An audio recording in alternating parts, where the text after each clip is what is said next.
Hello everyone, welcome back to my channel. I'm so excited. Today I'm going to be talking about my top 10 books that I read in the year of 2025, and I read 30 books last year.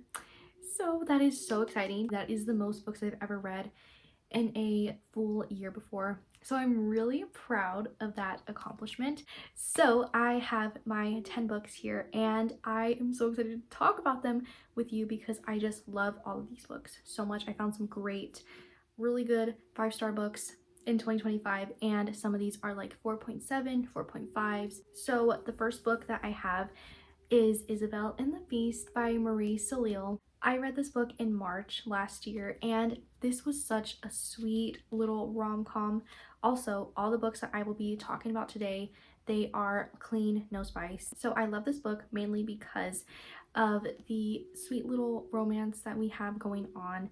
She is a actress. She really wants to be an actress. She's done commercials and stuff, but she just wants to do more. Her dad is her agent, and he's also this guy's agent, and Adam Stone, and this is Isabelle. But he is a really big actor, but he's kind of out in the limelight. He doesn't want to really be famous anymore because of something that happened. So the dad is telling her that she should try to get him into this movie deal, and she's gonna be in the movie and she's gonna try to convince him to be in it too. So she has to go to his house, his big mansion. He's like a really rich guy. And I also like how this is a interconnected standalone. So the first one was Cinder Luna, and I love that one too. I gave that one 4 stars. This one was like a 4.75 5-star, because the more I thought about it, I was like, I don't think it was truly a 5, but at the time it felt like a 5. So do with that what you will. I just love this one purely because it's just such a cute contemporary little rom-com that has that Beauty and the Beast vibe, and that gives you all the sweet feelings. And I loved how the relationship and everything progressed. It felt very natural and very sweet, and the very grumpy sunshine trope. That's Isabelle and the Beast. Such a great way to start off the year. Also, last year I didn't even start reading anything until like February. I was reading on and off in January. I was busy though because I was in a musical, so I really didn't have a lot of time to read, and I was very sad about it. So I was like reading something, but I kind of DNF'd it because I just could not focus on it. I could not concentrate. And then in February I started reading. So that's kind of when my reading year kicked off. Yeah, so it's really great. 30 books. I'm just really happy. The next book is Fairy Godmother by Jen Calonita. This is such a great fantasy book. So this was one of my first kind of like fairy fantasy books, I think, and I just loved this. So this is like the story of how Fairy Godmother became the legendary Fairy Godmother, and I love this. So we're following the main character, Renee Dubois. She is the Fairy Godmother, but she's just a normal girl living in France, right? So we get to follow her and how she becomes a fairy godmother, and I love the world building. The world is so cool. It has that very like magical Disney fairy-esque vibe. It's not like Tinkerbell world, but it's just more like this ethereal, like beautiful land. Like I wish I could live there in the fairy world that she ends up going to. But yeah, and then there's even a little subplot of romance in here. So cute. Tracor and Renee, love them. It was such a good little slow burn side plot, very like minor side plot. It was really good. Like the ending, oh, so good. And I love how everything kind of ties together with like the Cinderella storylines and all this stuff, and it was such good, like the characters, the world building, everything was really well done. And I know that some people say that this isn't canon in like Fairy Godmother and Cinderella land. This is just like a fictionalized story of Fairy Godmother, I guess. But I would love for this to be canon because this literally would be so cool. Like the whole story and everything. Yeah, I just love this. It's so magical. We get a little bit of like magical fairy school setting, so it kind of has like a little bit of like academy vibes. She's learning how to use like her magic for her fairy godmother stuff. So I just love all that. Like that was so cool. This is such a good like spring. It takes place a little bit in the fall, but it's very good for spring. So if you want to get some books on your spring TBR, you should definitely pick this one up. It's so good. It's so magical, so whimsical, and I love it. This I think is a 4.5 for me. So yeah, the second book that I loved. All right, the next book is What Katy Did by Suzanne Coolidge. This is a classic book. It's a classic children's book, and this was so sweet. I just feel nostalgic just thinking about it because we're following main girl Katy, and she goes and learns so many little life lessons, and she has a bunch of siblings, and I just love following her. And this really takes me back to like childhood nostalgia days, and it's like historical too, so it's like early 1900s. I just loved getting to follow our siblings and Katy around and all the little antics and shenanigans they get up to. The characters are written so beautifully. There's a lot of depth and with the things that Katy learns and that she goes through, and yeah, and the little experiences and things. There's another book in this series. There's 3 books, and I need to read that second book, What Katy Did at School. That one, I need to read it because this was so beautiful. This is just like a charming, sweet little cozy children's classic, and I think if you have young readers, you should definitely read this aloud with them or let them read it because it's just so wholesome. That's what this is. It's such a wholesome read. It's like Little Women, but Katy. You know, it's short too. It's a really nice short and sweet read. Yeah, I love it. I gave it 5 stars because it just gave me those beautiful nostalgic feelings, and the writing too. So good. Okay, the next book is actually a reread, which is so cool. It's my first ever reread of a book. That is Miss Lattimore's Letter by Suzanne Elaine. I love this. So this is a 5-star book when I first read it back in 2022. And it became a 5-star again reading it in 2025. It's a Regency book. We are very much following our girl Sophie. She is trying to basically help some friends out that kind of got a little mixed up and confused, and she's trying to write a little letter to tell someone that someone really loves this other person. And so she kind of helps and saves the day in that regard, and everybody just knows her for that. People are like, wow, she is so cool for doing that. And people are like, wow, she made that match happen. So people want her to make their matches for them, and this guy asks for her help, and everything just spirals from there. I don't know what it is about this book, but it's just it was so good. I don't know. I think I'm just really love Regency books. If there is a Regency book, I'm going to read it and I'm going to love it. There's kind of a little side plot of a love triangle in this as well, so that was very entertaining. But there's just so much like descriptions of Bath in England, and I just love it. Like, this is such a good fun time. There's also like some letters in this in certain parts of the book towards the end, and I'm a sucker for letters and stuff like that, so I love that. Like, I eat that up. The romance in this, so good. Top tier. I love it. It's done so well. If you read anything by this author, you should be reading this one. One of my favorite Regency romance books, and probably one of my favorite romance books. Okay, the next book is Everything's Coming Up Rosie by Courtney Walsh. This is a really good women's fiction, contemporary, and a little bit of romance too. So I really love this because the characters, like the way Courtney Walsh writes her characters and the arcs and everything, so good. We're following Rosie Waterman. She is a struggling actress. She ends up working for a theater company that ends up being a retirement home, and she didn't know that. A like retirement community for senior citizens, and she doesn't realize that until she actually gets there. And so she's shocked, but she's like, okay, I will make this work somehow. And everything just kind of goes from there. And then Booker is the main guy love interest, and I love them. They were so good together. Like, yeah, the way the romance, everything progresses also is so well done. And I love her character arc that she goes through, finding herself, discovering what she really wants to do with her life. I think this is a great one if you love contemporary women's fiction, if you want a good, even if you want to cry a little bit, because I actually teared up at one point towards the end of the book because everything was just starting to come together, and yeah, it really hit me. It was emotional. So it was a really hard-hitting story, but so beautifully done. This is my second book by Courtney Walsh that I've read. She's a really great author. I love that.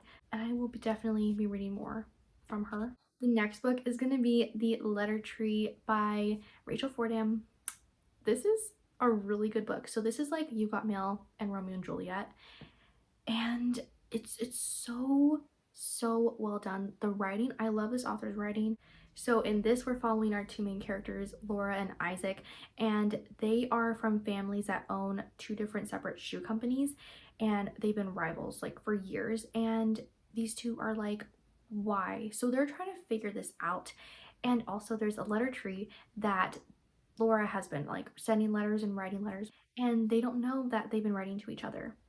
So that's kind of like where the You've Got Mail aspect comes into it. It's so good. I love the characters and their arcs. This is a historical also. So it's 19 like 20s. It's like 1923 or 25, somewhere around there. But I love like historical books like this, and yeah, this one was so good. This was an immediate like 5 star, especially with the way it ended. There's also a little thread of mystery, as well as we're trying to figure out like what happened in the fallout between these two shoe companies and why they are rivals and what is going on. So I loved that as well, but also following our two main characters. If you really want a good like romance story that's historical, read this. The next book is Miss Newbury's List by Megan Walker.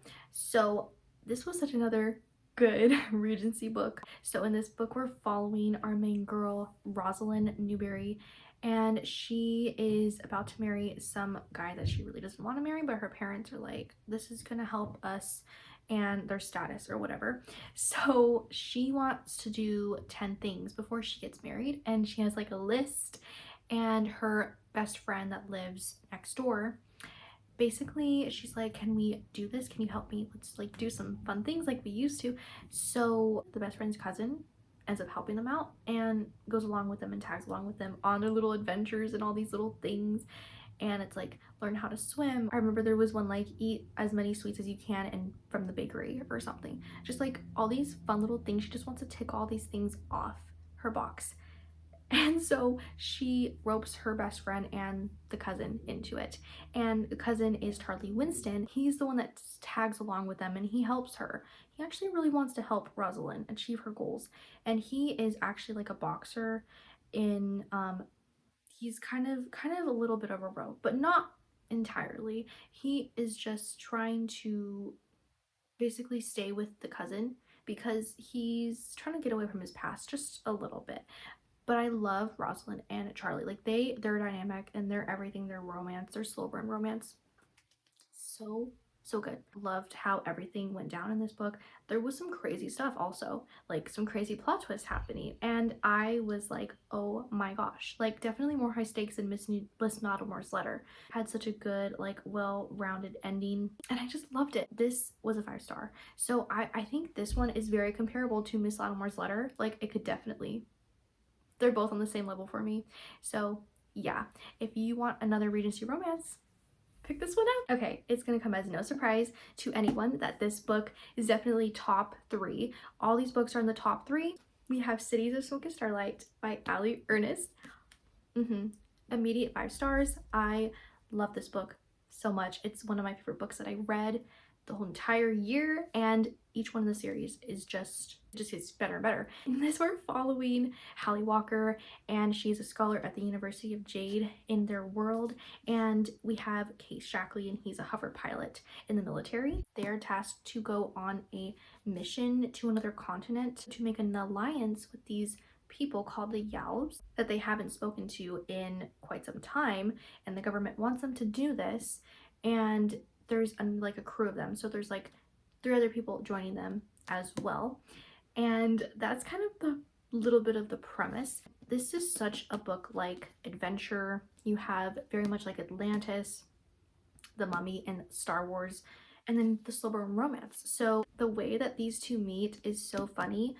Hallie's working in a bookshop and he comes in and they just do not get along, and then she insults him with Shakespeare. Of course she does, because she's a scholar. And yeah, this is one of the greatest like slow burn romances that I've read as well. Enemies to lovers, the hate is very much there, but as the book progresses, you know, there's just so much like with this book. Like I could go into so much detail with this. If you like really wanted me to do a deep dive and just like talk about it for hours on end, I would. I love this so much, and the series just, I just love this whole series and this whole world and the characters with my whole heart. Like top favorite fantasies, best like series that I've read ever. So if that says anything, that should say go read the book right now. The characters are written so vibrantly, they leap off the page. I feel so immersed when I'm reading it, and when I was reading it, I couldn't, I just loved it. Like, I wanted to soak it in, and I just wanted to be in their world. There's so much good like character growth as well in the arcs, and that brings me into the number 2 book that is on this list, and that is the second book in this trilogy. And the second book is Realms of Wrath and Ruin. So this is a continuation of where book 1 left off, and wow, this was such an amazing second book in this series. Like, it just got better. Like, I was not expecting that, and it just got better. And then I have like all my little tabs in here, if you can kind of see. I really like was tabbing this book up so much, and I've never done that before. This was the first book I really like truly tabbed. And I just love how the arcs and these characters and how we got to learn more and spend more time in the world. Yeah, just an incredible middle book. Like, this did not have middle book syndrome at all. If anything, it just got better. Also, the slow burn romance. Y'all, this romance, the slow burn is slower than a turtle, but the payoff and everything is so incredibly good. There is so much adventure and high stakes in this series, and you wouldn't even think that, but there is, because in the first book, you know, they're trying to stop an incoming war that might happen, so there's that, and that's why they have to make the alliance with the Yowls. And then here we have the continuation, and there's just so many high stakes within this series. Like, it's honestly such a good sci-fi fantasy. That's what this is. Considered like a soft like sci-fi, but mostly fantasy. And it's very much like high fantasy. Like, very much so, because there's so many other characters, and that's what I love too in this book. We're following a few more characters, and we get some more points of view, which is really exciting and really adds and makes it more, it just adds to the story and to the plot and everything. Definitely go read the first one. This brings me to the top number 1 book that I read in 2025, and that book is Swords of Soul and Shadow, the 3rd book in the Gate Chronicles. This series is called the Gate Chronicles, and there's a very specific reason why, and now I know a little bit more. But look at how beautiful this cover. If you saw my last video, you would have seen me unboxing this. But this is a thick book, okay? Like, there is a lot happening. There is like 720-ish, 27-ish pages. There's a lot going on in this story. In this story, we get a lot more points of views, even more.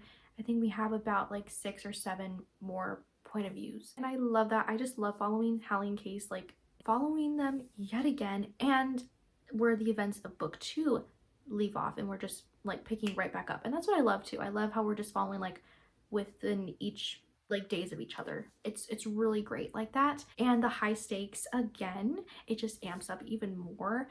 And the cool thing about each of these books, the author Allie Ernest has said herself that she was inspired by loosely inspired by different little things of actually classical literature. So like the first book is inspired by the Odyssey, the second is inspired by Frankenstein, very loosely, and this one is inspired by King Arthur. So you can definitely see a little bit of those threads in there, which makes it so much funner. And if you know like the stories, I don't really know King Arthur that much, but I know enough to kind of like see the resemblances and little Easter eggs sprinkled in here. This, a 5-star, of course. This the whole series is a 5-star, 6-star series in my opinion. And yeah, I've absolutely fallen in love with this world, with these characters, and the journey that everyone's going through, and these two especially, like the main characters. I love how we brought everything, and everything kind of came full circle. And I am someone that loves that type of stuff, where I'm like, oh my gosh, like there's just so so much that the author put into this. Everything is just so well done and so incredibly thought out, especially with the plot and different things and the way certain characters do stuff. It's so good, and different secrets and things that we've been finding out since book 1 and book 2, and how everything kind of gets revealed in this book, and how we find out like plot twists and different things, and there's just so much. Also, the relationship between Hallie and Case, wow, I love the slow burn romance. I love them. I love Case as his character, and I love Hallie as hers. The way that Allie Ernest wrote them and the way that they really just leap off the page and feel so real, and I don't know, it's just so good.